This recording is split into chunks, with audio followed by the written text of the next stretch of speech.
In this video, we are going to be talking about how irresponsibility is ruining your life. And when I talk about irresponsibility, I'm talking about the fact that a lot of people fail to realize that they are somehow responsible to get themselves out of every situation they find themselves in at a certain point in your life. It might not be possibly you that got yourself into that situation, but there comes a time in life where only you and you alone is responsible to get yourself out of that situation. Hey friends, my name is Brandon, and my goal for this channel is to educate, to motivate, and inspire people to do the things that inspire them. So I would really appreciate if you could smash that subscribe button and also like this video, because all these things are really going to help me hack the YouTube algorithm. Without talking so much, let's jump straight into the video. I have come across a lot of people in life, and some of my friends are extremely motivated. Some are very high achievers. They're always striving for that big thing.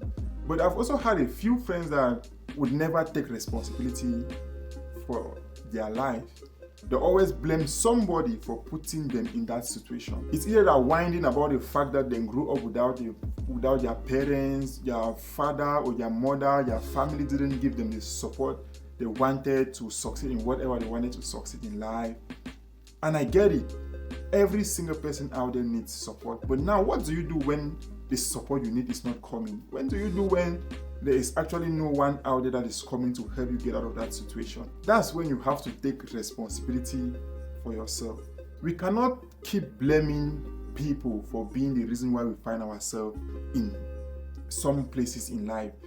Yeah, it's not a good thing that you needed support from your parents or whoever you needed support from at a certain point in your life and they were not able to provide you this support. It was not a good thing that your father, your mom was not there. And I'm not saying this to support any parent out there that was not able to provide for their children. I know it is the responsibility of every parent out there to support their children to achieve whatever they want to achieve. But if they are not doing it, we have to take responsibility and look for a means to get ourselves out of that situation. I know sometimes it's really painful to think about these things, and because for some people it requires them to go back and study things all over again, right from the bottom.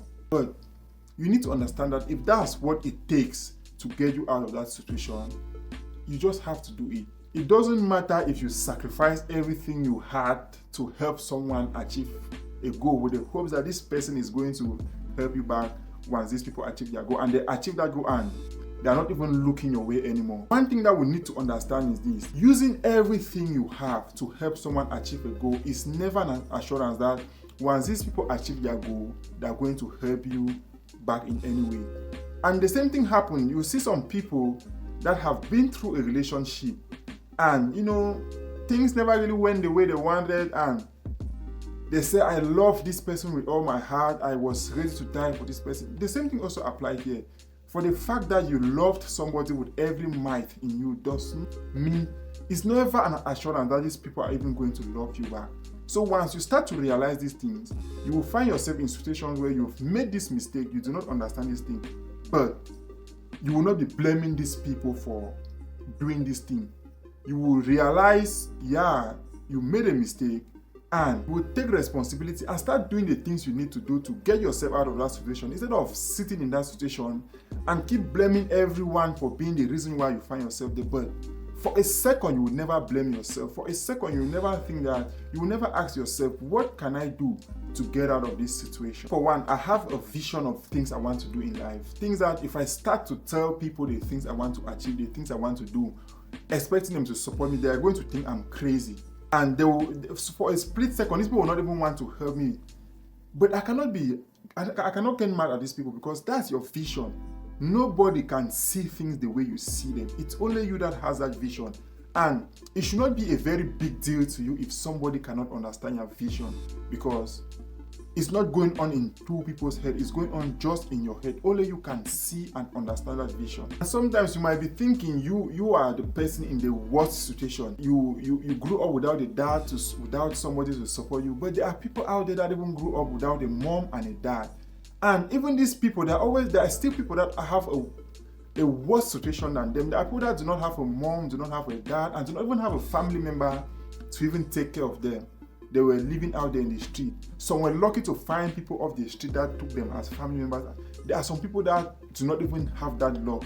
So your situation is not always the worst. No matter how bad your situation is, no matter how bad you think your situation is, there's always someone out there that is in a worse situation. Start to be grateful with the things he had. I'm not in any way saying that you should be comfortable with your situation, but you should have an open mind. You should know that where you find yourself in is not the worst place. It's not the deepest hole where you cannot get out. If you just try to stretch yourself a little bit, look a little bit forward, you can see a tiny bit of light at the end of the tunnel, which is going to lead you out of that situation. Thank you so much for watching the video. And if you love this video, you might want to watch a video right here where I talk about some of the means we can use to improve our savings. Stay blessed, and I will see you in the next video.